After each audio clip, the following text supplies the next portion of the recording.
It is my pleasure to join the Creative Minds Educator in this unique 4th annual conference. It is indeed unique in the sense that this is the first time it will be online, and it's more inclusive anyway. It's part of the challenges of the pandemic, the COVID-19 pandemic, that we must face and meet up with as, as a challenge that will bring out positive impact to the people.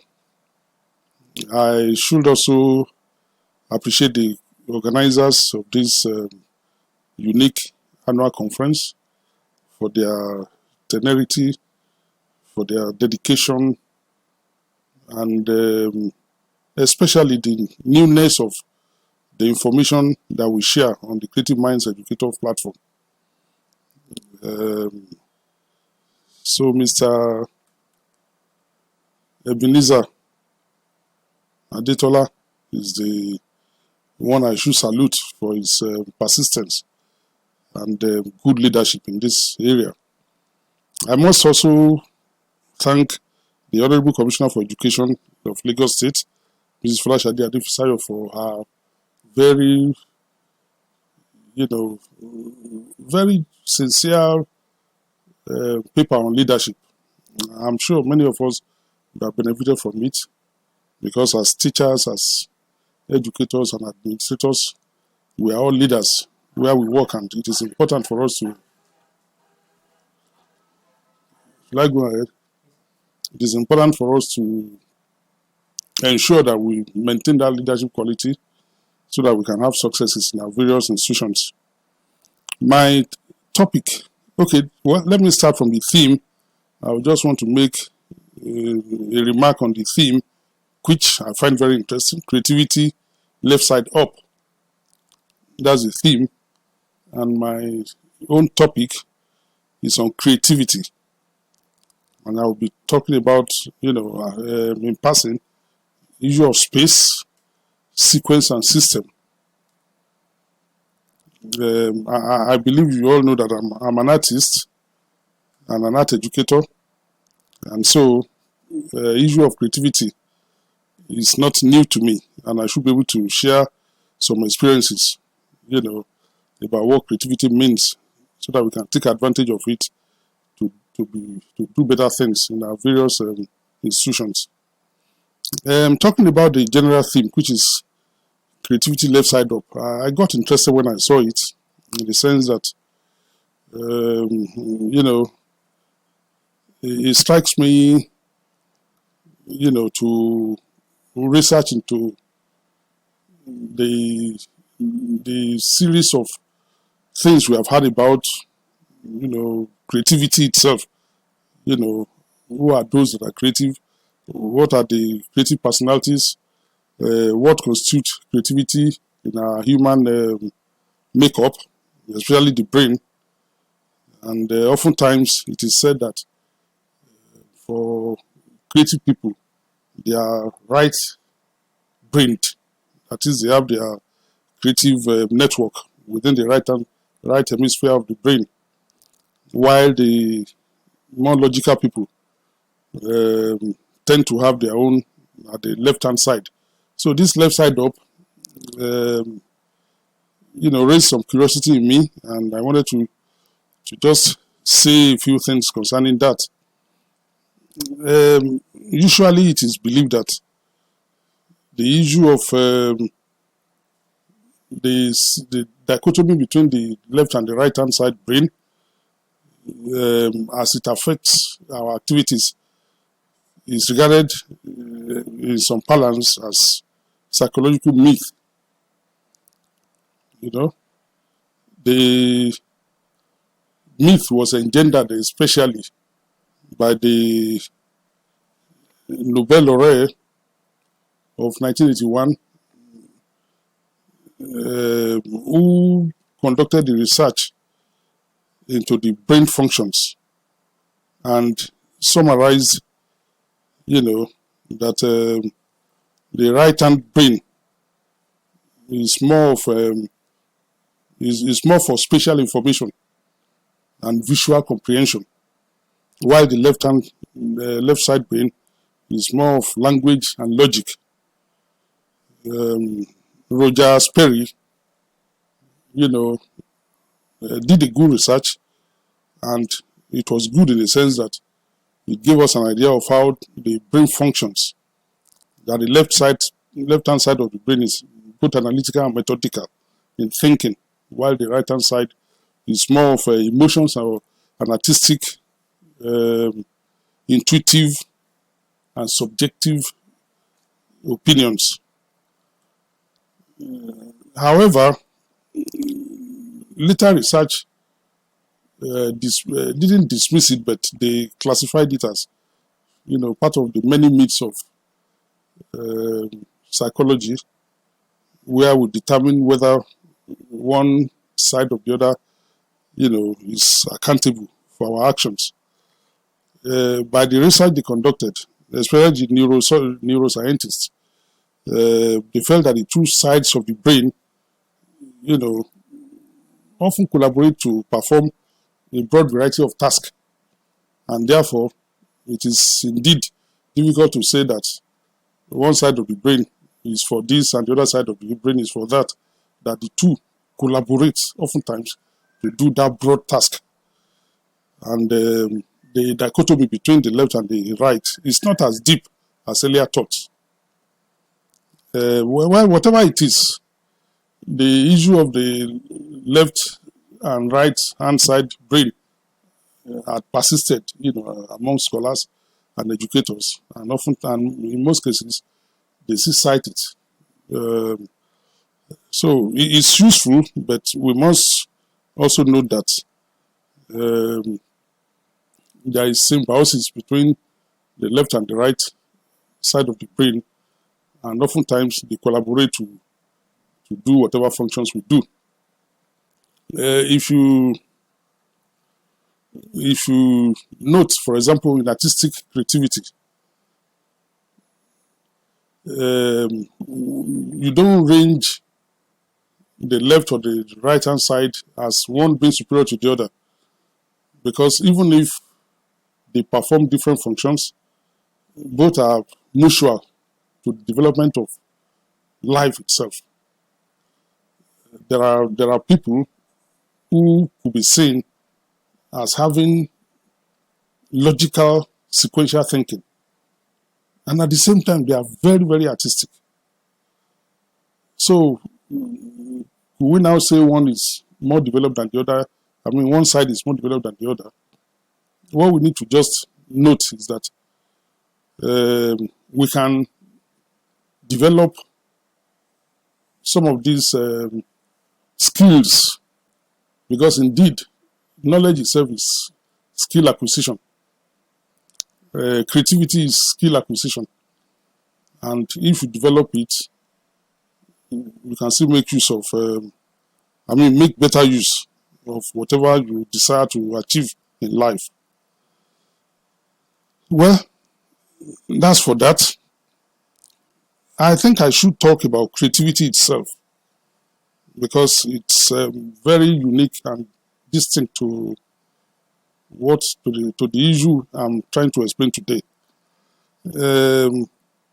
Creativity is not limited to artistic creativity. Creativity is for everybody, every human being, and is for almost all things that we do in life. So it has no limitations in terms of profession, in terms of scope. Because in all things we do in life, we require creative approach to making it better. And so as teachers, as educators, when we talk about creativity, we are not referring to mere artistic creativity. We are talking about how we can develop certain skills that will see us through and make us better in whatever we do. Creativity itself is, defined in many ways, but the significant one is that it has to do with imagination. How do you generate original ideas?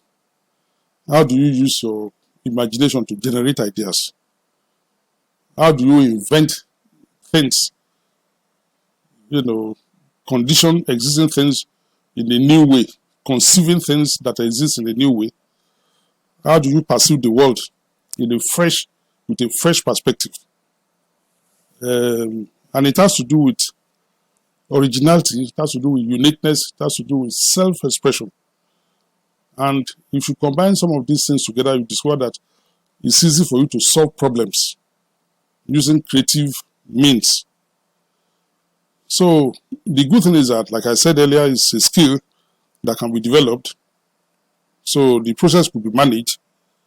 And if you begin to have a foundation of knowledge and you build learning in a particular discipline or disciplines, and you master the methods and approach towards achieving success in such discipline, then you are already using creative possibilities.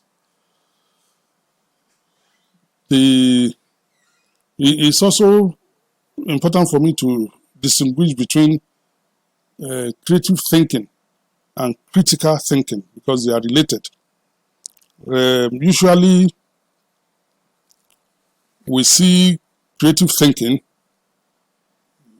like I've defined creativity as a fresh perspective to conceiving ideas, because it has to do with intuitive and subjective way of looking at things, which is more artistic, But critical thinking is a sequence of logics.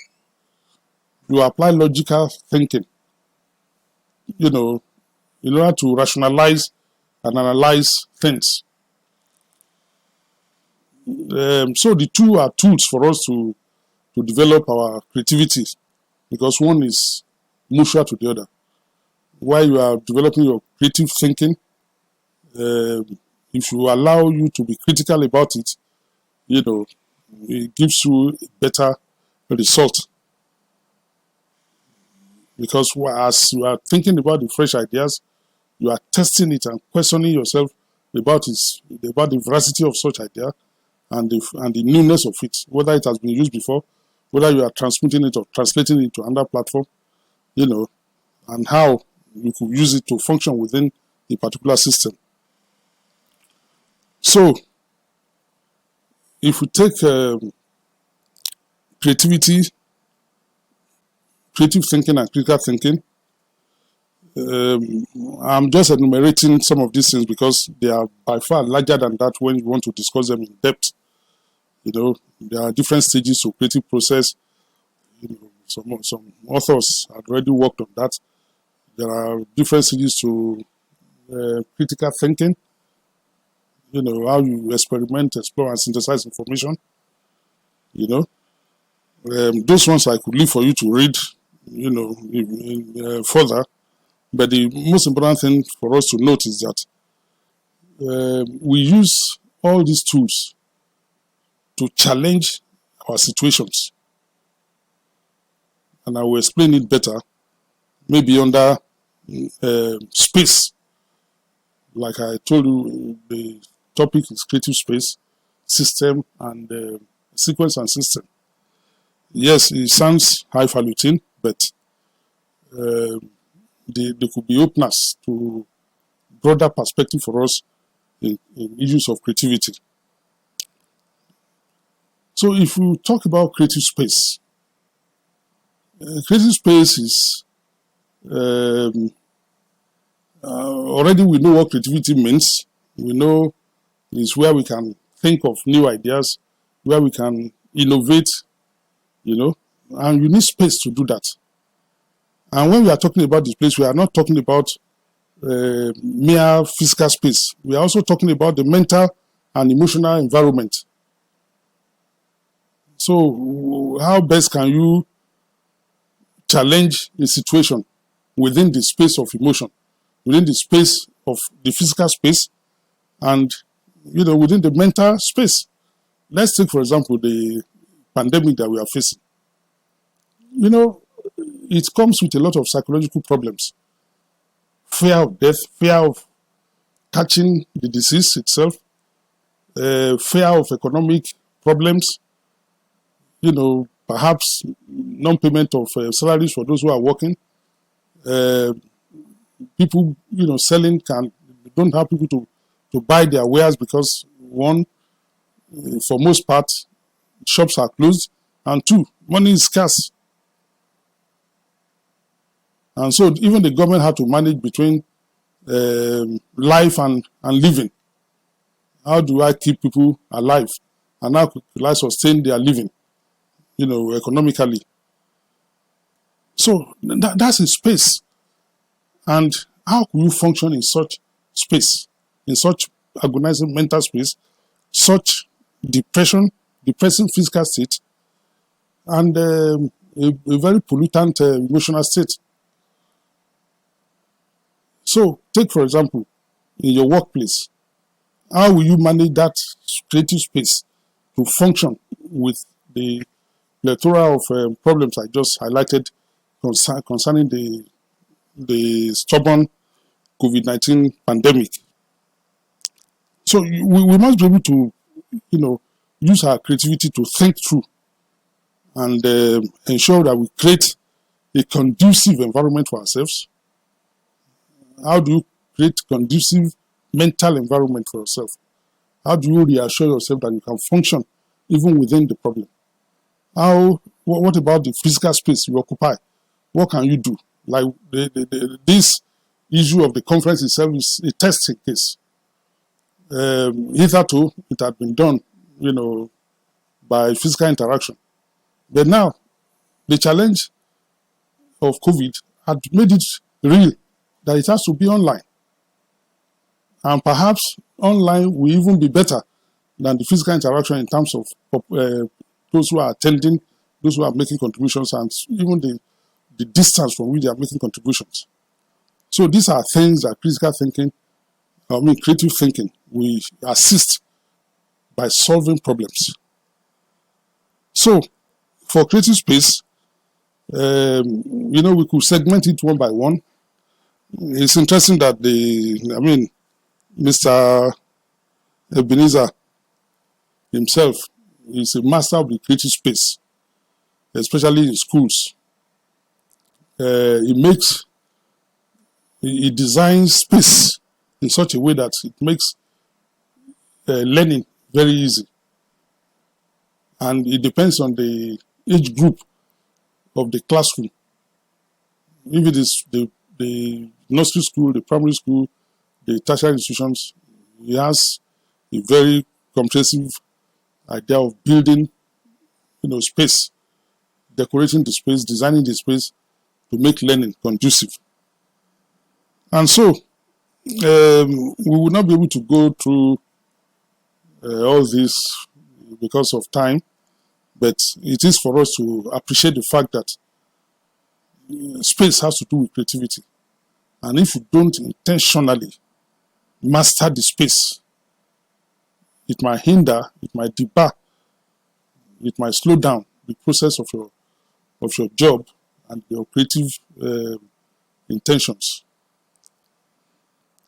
So when we talk about the creative space, we must constantly reinvent ourselves because there could be challenges in new knowledge, new environment.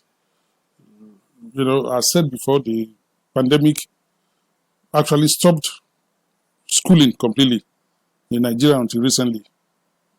And even with that, it was, to maintain social distancing and another non-medical compliance. Now, if COVID does not leave as early as we think, by the time we are back to school,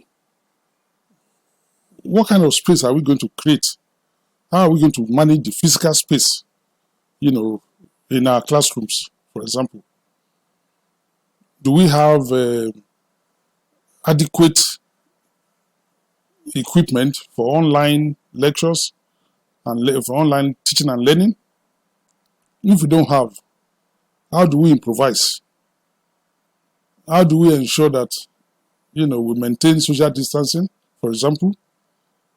How do we caution our students, the youths who are more agile? How do we caution them concerning the basic hygiene, like washing hands and sanitizing the hands, wearing masks and all those things? We as teachers, administrators must, plan for such emergencies and create alternatives, for occupation of space, for example. And it is that will bring the issue of sequencing and systems to place. Creative sequence, in the real sense of it, has to do with a particular order, in which related ideas or related things follow each other. The easiest way for me to illustrate is the storyboard that we use those days, or film strip, where you have a concatenation of events that are related. And what we are saying by that is that, what is the planning? How do you sequence, how do you plan, in a creative manner for things that are related with each other and to make it function in appropriate order? So we must, as creative individuals, begin to imagine, begin to concretize and make into reality all those things that might be problems, might be solution to problems that we are likely to encounter in life. Curriculum, from time to time change. As it is said, the only constant thing in life is change itself. And so, apart from COVID, like we all know, from time to time, the curriculum of our institutions must change. We must follow the development and advances of time. And so, how do we sequence the newness of our thoughts into a system that could assist us in achieving, without stress, that could assist us in getting things done without more stress, especially in a technologically developed environment. It is often said that for every set of sequence, there are consequences. I mean, that's a general remark in life. And if you sequence related images, for example, like storyboard, then you begin to see pictures that are moving, even though the storyboard is static. That means that you have engineered life into each part of the related storyboard. So we need to give life into the curriculum, for example, into the management of our institutions, into the subjects that we teach, into writing and researching to each and every subject, by noting that a subject does not terminate in itself, that it has consequences over other subjects. Let me use art, for example. There is the concept of art education and the concept of art in education. Art education is for those who are trained as artists. How do you go about the pedagogy, the practicals, and theory of teaching art. And we talk about creativity and all those things. But also, we must note that there is art in education. Nobody wants to make everybody artists. But what we are saying is that if you imbibe certain qualities that are artistic, that are creative, that are innovative, you are likely to make success of whatever career you decide to choose. So, if I, as an art teacher, cannot synthesize and synchronize the fact that all students in my class are not likely to be artists. Some of them could be engineers, some of them could be architects, some of them could be scientists, and ensure that my teaching is tailored towards engendering creativity in them rather than engendering subjects in them. Then I wouldn't have done what is important. So in sequencing, in our creative sequencing, we must think of curriculum, think of other things that are related that we could use in such a way that even though, because they are related, we put life into them and make them to be more successful. Make them to be more interesting, more dynamic, when you are interpreting them. Systems are not too different from sequence too, because the system is an established order of doing things. It's like sets of rules and regulations of which you do things. And as creative personalities, we cannot afford not to take cognizance of the fact that there is nothing we do in life that does not have its own methodology. And you can make the methods more creative. And the system by which you order things, by which you relate things to each other, by which you adhere to rules and regulations in a relaxed, creative manner, can affect the results. It certainly will affect the results. And so, creative space, creative sequencing, and creative system are tools for us as individuals to expand the scope of our innovativeness, expand the scope of our originality, and ensure we make more contributions to the terrain where we operate. You see, art is such a dynamic discipline that people often don't appreciate because they don't even know about it. And they set guidelines of limitation for the artist. Oftentimes the joke, art is about drawing. It's not about drawing and painting. Art is by far more comprehensive. If you begin to think of art as a vocational subject, for example, then you can begin to understand how large the scope is. Who says that you cannot use artistic skills, to do tiling of a house, interior decoration, so many things, vocational studies, apart from the regular fine arts that most of us understand. What about the applied arts, where you apply art into everything? Is it furnishing? Is it dressmaking? Not even dress design, dressmaking, that we call fashion these days. What about industrial design? Who models all objects in a way that they are attractive, to human eyes and human touch? If that car you are riding has a name and a brand, that means that there is a design, in place to match it.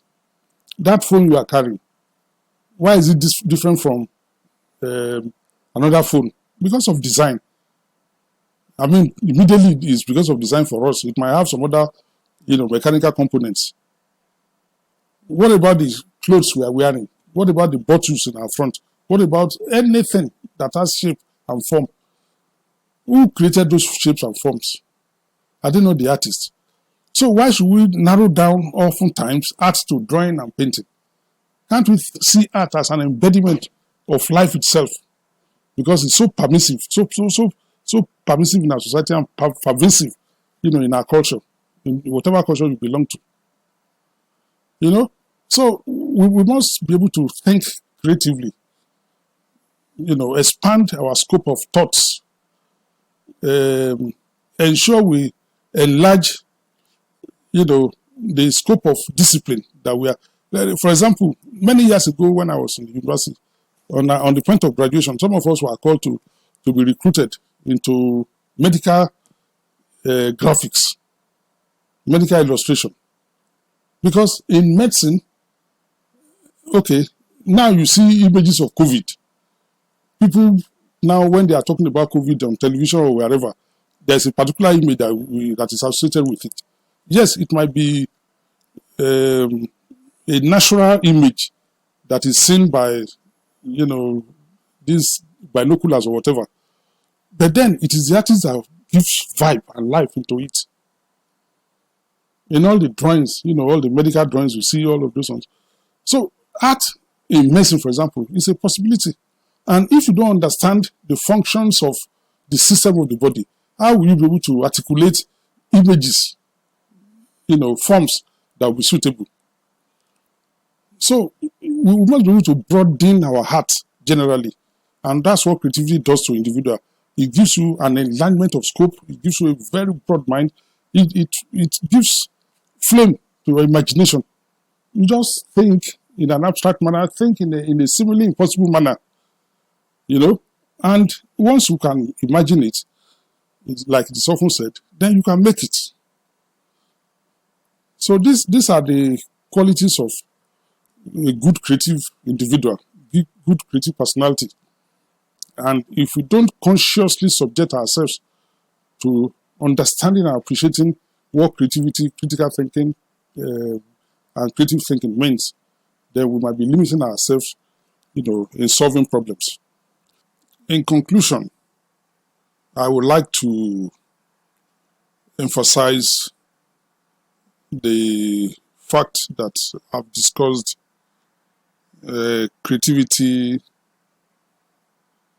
in a very relative terms, considering the issue of space for creativity, issue of the sequence and system, within which we operate. But what we must take home is the fact that we cannot do without being sensitive to creativity itself. If you look at the actual thing that changes an era is how creative the individuals within that era lived. If you look at Africa, for example, what are the changes we have recorded in Africa beyond the imported Western domination? Since Egypt, ancient Egypt, what have we done that is unique, original, that has changed our environment for positive living in Africa, except the borrowed and often enforced culture that people are giving to us? Does it mean that we lack creativity? It doesn't mean that we do not have creative individuals. Maybe our application of such is wrong or inadequate. And we must begin to wake up to the reality of life that without, fostering our creativity on our pupils, on our children, it will be difficult to have a positive change that will impact, on our good quality of living in Africa. And that is why those of us who are, critical to education sector must have a rethink of how to design the curriculum in a new environment. For example, even if COVID vaccine is found today, there are things that COVID had enlightened us about that will never change any longer. It has cushioned and collapsed space for all of us. And we must begin to key into such for further development. And how do we review and, do our curriculum to reflect the reality of now and the realities of the future, so that we can use them to solve problems whenever those issues arise? If in 1918 there was a pandemic, and 100 years after, another one took us by surprise, that means that the world itself still lacks certain, creative impetus to solve problems. And I believe that it's an experience that we should call a challenge rather than a problem, because it has given us further way of thinking, another way of solving problems, and another ways of seeing issues of life. I will advise or suggest that our government especially must be more responsive, to issues of education. And we must put people who are competent, who are imaginative, who are creative, and well knowledgeable in matters relating to education as administrators, whether at the government level or the local level, so that they can appreciate some of these concepts that we are talking about and quickly intervene, not just for now, but for the future. I want to believe that there is a symbiosis, a kind of relationship between one subject, one discipline, and the other. Because at the end of the day, what we are talking about is life and living. So I don't live art only. I live sociology, I live politics, I live, and so I must be sensitive to every other thing in my environment. I live science. So we should train our children to live life fully. And the way they can live life fully is to be creative.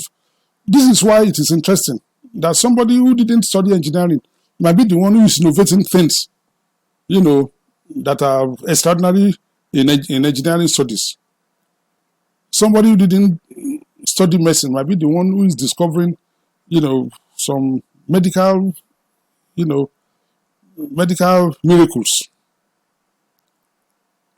And that's the way life is. So we must not pigeonhole disciplines and allow a kind of cocoon from which our children will operate. We must let them, go outside the box, think outside the box, think outside a particular discipline. And that's why it's surprising that even up to now, some schools don't even have art teachers. Because I'm emphasizing art in the sense that art is a vehicle for artistic creativity. And once we imbibe knowledge about artistic creativity, it's easy for you to take it as a lifelong skill that you have acquired. Is it not surprising that in Lagos here, there are about 3 medical doctors that I know who are no longer doing medicine. They are into artistic functions, making their wealth through artistic something. We all know that entrepreneurial studies has been introduced into our curriculum in the tertiary institutions. And many of our graduates are now empowered, not necessarily in their discipline, but in many other parts of reality in life. And they are making the money and making wealth. They are now entrepreneurs. And if you narrow down them into your discipline and say, okay, this person is a biologist, this person is an historian, and he goes out, there is no job there, how does he survive? Skill acquisition is very, very important because it allows and affords individuals to be more creative.